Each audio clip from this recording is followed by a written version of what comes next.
मोदी जी इतने स्वार्थी आदमी हैं कि अगर केवल मामला दोस्ती तक होता तो 2 मिनट में उसको साइड करते और कहते मेरा कोई लेना देना नहीं इससे। दोस्त पे इतने मेहरबान क्यों हैं? जिस दिन अडानी डूबा उस दिन मोदी जी डूबेंगे। अडानी में सारा पैसा मोदी का लगा हुआ है। आदरणीय अध्यक्ष महोदय, अभी कुछ दिन पहले बीजेपी का एक बहुत बड़ा नेता मिला मेरे को, उससे काफ़ी लंबी चर्चा हुई मेरी, और उसने जो जो बातें बताई वो इतनी चौंकाने वाली थी कि आप सब सुनोगे तो रोंगटे खड़े हो जाएंगे। उसने मेरे से पूछा कि केजरीवाल जी आपको क्या लगता है, मोदी जी अडानी की इतनी मदद क्यों करते हैं? मैंने कहा दोस्त हैं दोनों इसीलिए करते हैं। कहता बस इसलिए। कहता मोदी जी ने आज तक किसी के लिए कुछ नहीं करा, अपनी वाइफ के लिए कुछ नहीं करा, अपनी माँ के लिए कुछ नहीं करा, उनके भाई गुजरात में रहते हैं उनके लिए, किसी रिश्तेदार के लिए कुछ नहीं करा, राजनीतिक गुरु के लिए कुछ नहीं किया। वो अपने दोस्त के लिए इतना कुछ करेंगे, ऐसा कैसे हो सकता है? दोस्त पे इतने मेहरबान क्यों हैं? ऐसी भी क्या दोस्ती है? आज के ज़माने में कौन कोई भाई के लिए कुछ नहीं करता, दोस्त के लिए कौन करता है? तो मैंने कहा फिर क्या मामला है? कहते आप खुद सोचो, इतना बड़ा क्राइसिस हुआ, हिंडनबर्ग की रिपोर्ट आई, चारों तरफ थू थू हुई, पूरा क्रैश कर गया अडानी ग्रुप। मोदी जी इतने स्वार्थी आदमी हैं कि अगर केवल मामला दोस्ती तक होता तो 2 मिनट में उसको साइड करते और कहते मेरा कोई लेना देना नहीं इससे। अभी भी उसको बचाने में लगे हुए हैं। कभी एसबीआई को कह रहे हैं इसको पैसे दो, आज अखबार में आया पीएफ वालों को भी बोला इसको पैसे दो। सारी एजेंसी अभी भी उसको पूरी तरह से उसको बचाने में लगे हुए हैं।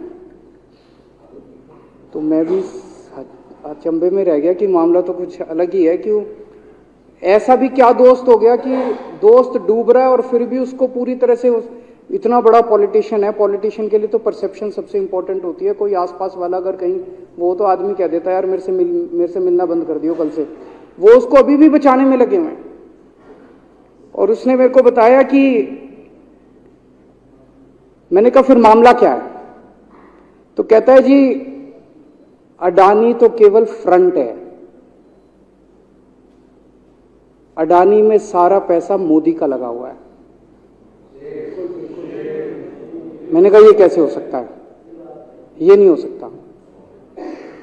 कहते हैं अडानी के अंदर सारा पैसा मोदी जी का लगा हुआ है, अडानी केवल फ्रंट है, अडानी तो केवल मोदी जी का पैसा मैनेज करता है, मैनेजर है। उसको 10%, 15%, 20% इतनी कमीशन मिलती है, बाकी सारा का सारा पैसा मोदी जी का लगा हुआ है। अगर कल को जांच हो गई, जेपीसी बैठ गई, ईडी की जांच हो गई, सीबीआई की जांच हो गई, तो अडानी नहीं डूबेगा, मोदी जी डूबेंगे। जिस दिन अडानी डूबा उस दिन मोदी जी डूबेंगे। मैंने कहा यार उनको पैसे की क्या जरूरत है? प्रधानमंत्री जी को, मोदी जी को, उनके ना आगे कोई ना पीछे कोई, उनको क्या पैसे की जरूरत है? तो कहता है सर पैसे की हवस होती है, लत होती है। कहता है इतने दुनिया में इतने बड़े बड़े अमीर आदमी हैं, उनको कोई अब और पैसे की थोड़ी जरूरत है, लगे पड़े हैं सारे, और पैसा और पैसा और पैसा। बोला हवस होती है। बोला जिस दिन अडानी दुनिया का सेकंड रिचेस्ट मैन बना था, अडानी दुनिया का सेकंड रिचेस्ट मैन नहीं बना था, मोदी जी दुनिया के सेकंड रिचेस्ट मैन बने थे। और अब मोदी जी का ख्वाब है, उनका सपना है कि वो दुनिया के रिचेस्ट मैन बनना चाहते हैं। प्रधानमंत्री तो बन गए, वो दुनिया के रिचेस्ट मैन बनना चाहते हैं। फिर उसने मेरे को एक एक करके, मैं बड़ा धीरे धीरे उसकी बातों पे, पहले तो मैं एकदम शॉक हो गया ये क्या रहा है कि अडानी के अंदर सारा पैसा मोदी जी का लगा है। फिर वे धीरे धीरे उसने एक एक करके बातें खोल के समझानी चालू की। कहता है मोदी जी श्रीलंका गए, श्रीलंका के राष्ट्रपति राजापाक्सा हैं। राजापाक्सा को मोदी जी ने जबरदस्ती करके वहां का विंड प्रोजेक्ट अडानी को दिलाया। क्यों दिलाया? मैं आप लोगों से पूछना चाहता हूं, आप में से कोई विदेश जाएगा तो वहां की किसी एजेंसी को जबरदस्ती करके अपने भाई को, रिश्तेदार को ठेका दिला के आओगे क्या? ऐसे कोई करता है क्या? मोदी जी ने जबरदस्ती राजापाक्सा के ऊपर प्रेशर डाल के वहां का विंड प्रोजेक्ट अडानी को दिलाया। अडानी को नहीं दिलाया, खुद लिया वो प्रोजेक्ट। वो मोदी जी का प्रोजेक्ट है, वो अडानी का प्रोजेक्ट नहीं है। और ये बात कैसे निकली? वहां का जो बिजली बोर्ड है श्रीलंका का, जैसे अपने यहाँ स्टैंडिंग कमेटी है असेंबली की, पार्लियामेंट की स्टैंडिंग कमेटी है, वैसे उनकी भी पार्लियामेंट की स्टैंडिंग कमेटी होती है। तो वहां पे पार्लियामेंट की, श्रीलंका की पार्लियामेंट की स्टैंडिंग कमेटी ने जब उनके बिजली बोर्ड के चेयरमैन को बुलाया और बोले तूने ये प्रोजेक्ट अडानी को क्यों दिया, तो उसने कहा जी राजापाक्सा साहब ने मेरे को बुलाया था, उन्होंने कहा मोदी जी मेरे पे बहुत प्रेशर डाल रहे हैं कि ये प्रोजेक्ट अडानी को दो। मोदी जी बांग्लादेश गए, बांग्लादेश वालों को बिजली खरीदनी थी, 1500 मेगावाट बिजली 25 साल के लिए। मोदी जी ने वो प्रोजेक्ट भी अडानी जी को दिला दिया। अडानी को नहीं दिलाया, मोदी जी ने वो प्रोजेक्ट खुद लिया। 25 साल तक 1500 मेगावाट बिजली खरीदने का प्रोजेक्ट बांग्लादेश का, वो भी मोदी जी ले आए अपने नाम पे। इजराइल गए, इजराइल के साथ भारत ने कई सारे रक्षा सौदे किए, रक्षा सौदे, वो सारे के सारे रक्षा सौदे अडानी को दे दिए। अडानी को नहीं दिए, मोदी जी ने खुद लिए। अभी 2-3 साल पहले 6 एयरपोर्ट की नीलामी हुई प्राइवेटाइजेशन के लिए, सरकार ने उनकी नीलामी करी, भाई प्राइवेट प्लेयर आके लो। उसमें एक कंडीशन थी कि उसी को दिया जाएंगे ये एयरपोर्ट जिसने पहले एयरपोर्ट का काम कर रखा है। हर सरकारी ठेके में होती है, हम सड़क बनाते हैं, कहते हैं भाई सड़क, जिसको ठेकेदार को सड़क बनाने का एक्सपीरियंस है उसी को दिया जाएगा। हम बिल्डिंग बनाते हैं, हम कहते हैं भाई ये पानी के वाटर ट्रीटमेंट प्लांट लगाते हैं, हम कहते हैं भाई जिसने WTP वाटर ट्रीटमेंट प्लांट इतने लगा रखे हैं उसी को दिया जाएगा।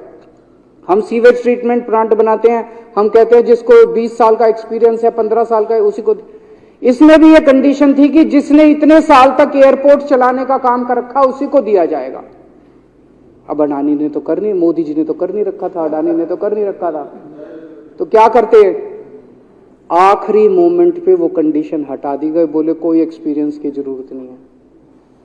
6 एयरपोर्ट नीलामी पे थे, 6 के 6 एयरपोर्ट अडानी को दे दिए, अडानी को नहीं दिए, मोदी जी ने वो खुद 6 के 6 एयरपोर्ट खुद अपने नाम कर लिए। आज 2021 नवंबर में एयरपोर्ट टेक ओवर किए, 2023 1.5 साल हुआ है। 1.5 साल के अंदर आज एयरपोर्ट का 30%, पूरे देश का एयरपोर्ट का जितना धंधा है, बिजनेस है, उसका 30% बिजनेस जो है वो मोदी जी के पास है। 30%, 1.5 साल के अंदर इतना बड़ा भारत देश, इतने एयरपोर्ट, 30% एयरपोर्ट का बिजनेस आज मोदी जी के पास है। एक और बड़ी इंटरेस्टिंग चीज हो रही है, ये ईडी और सीबीआई को इस्तेमाल करके बंदूक यहां रख के लोगों की फैक्ट्रियां छीनी जा रही हैं। मतलब 10 अक्टूबर 2018 को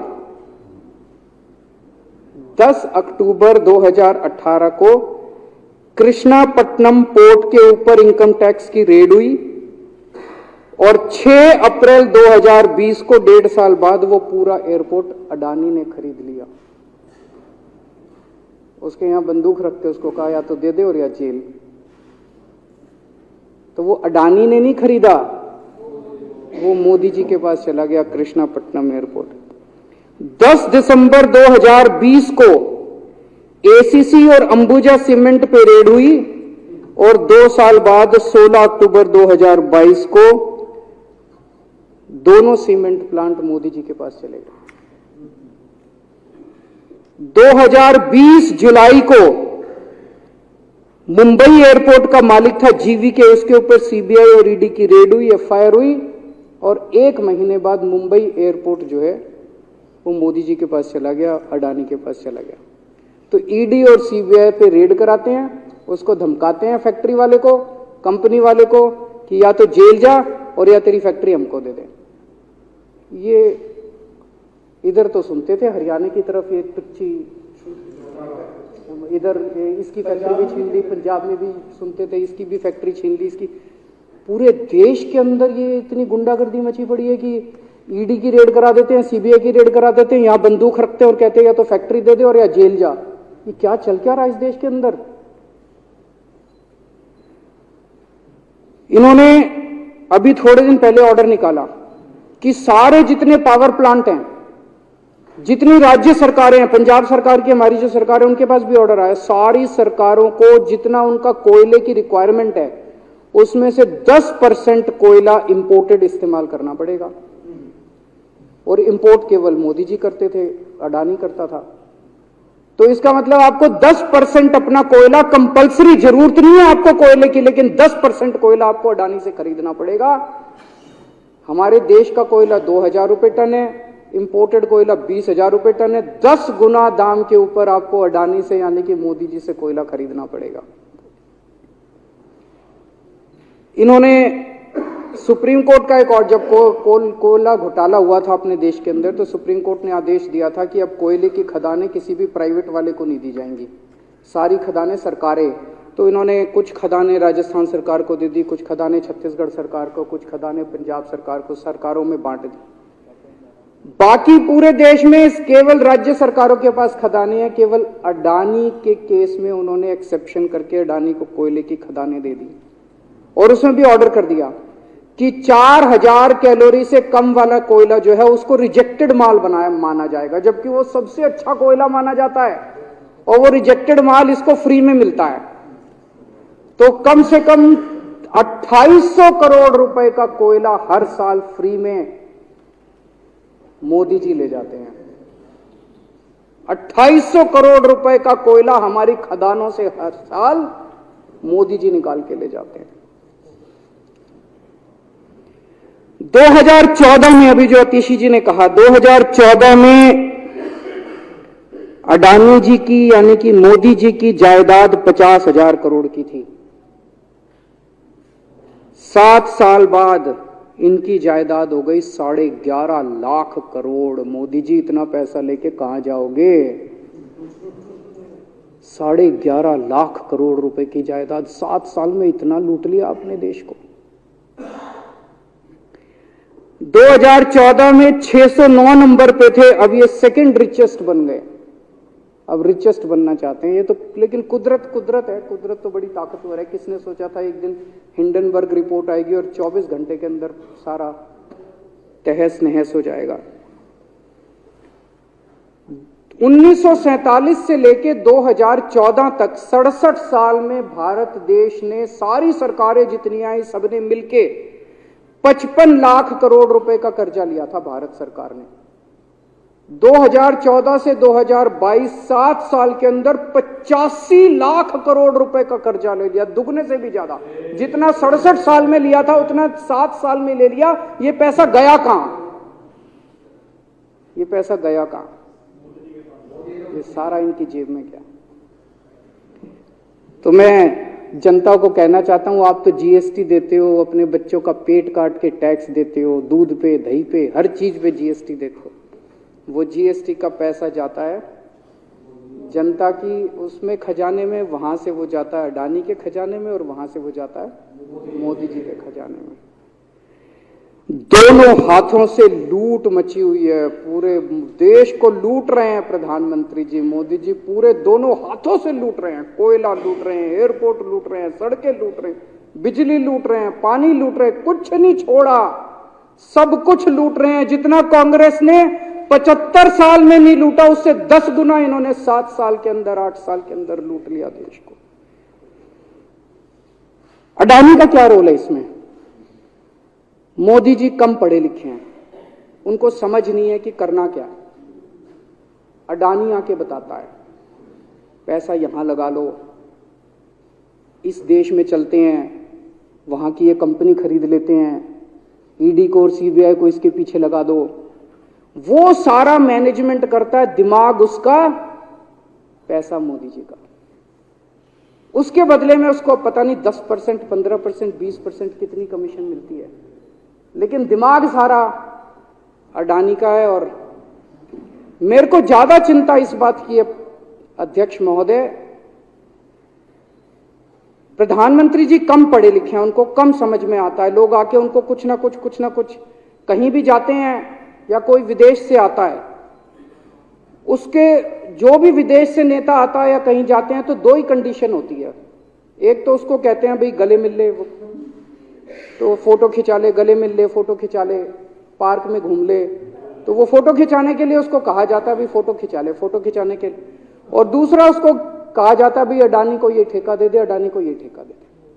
और कोई किसी कईयों को कहते हैं तारीफ कर दे, कोई आके कुछ नेता आके कहते हैं ना मोदी जी तो दुनिया के सबसे लोकप्रिय नेता है। उसने क्या लेना देना मोदी जी दुनिया के सबसे लोकप्रिय, वो आके क्यों कह रहा है? बदले में वो देश, ये जो गोरे हैं ना, बहुत चतुर हैं, बहुत चालाक हैं। ये ऐसे इतने भोले वाले नहीं है कि यहाँ पे आए और कह गए मोदी जी दुनिया के, वो पता नहीं किस किस चीज पे साइन करा के ले जाते हैं, पता ही नहीं चलता बदले में क्या साइन करा के ले जाते हैं। यही हुआ था 17वीं 18वीं सदी के अंदर हमारे देश में। वो ईस्ट इंडिया कंपनी वाले आते थे, उस टाइम के हमारे राजे महाराजे भी ऐसे ही अनपढ़ होते थे, उनको कुछ अकल होती नहीं थी। उनके राज्य, उनके दरबार में आते थे, उनकी तारीफ करते थे, खूब तारीफ करते थे, और पता नहीं किस किस चीज पे साइन करा के ले गए। 100 साल के अंदर पूरा देश अंग्रेजों ने कब्जा कर लिया। वही हाल अब हो रहा अपने देश का कि हमारे कम पढ़े लिखे प्रधानमंत्री हैं, पैसे की हवस है, और मतलब जो भी आता है 2 लाइन उनके उसमें बोल दे, गले मिल ले, पार्क में घूम ले, अडानी को 2 कंपनियों का ठेका दे दे, बदले में पता नहीं देश का क्या क्या बेच दिया इन लोगों ने। बहुत चिंता है हम लोगों को देश की इस वक्त, जिस दौर से देश गुजर रहा है।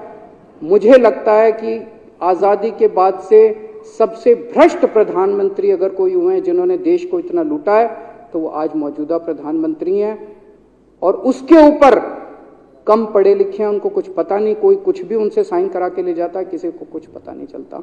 मैं संजीव झा के प्रस्ताव का समर्थन करता हूं।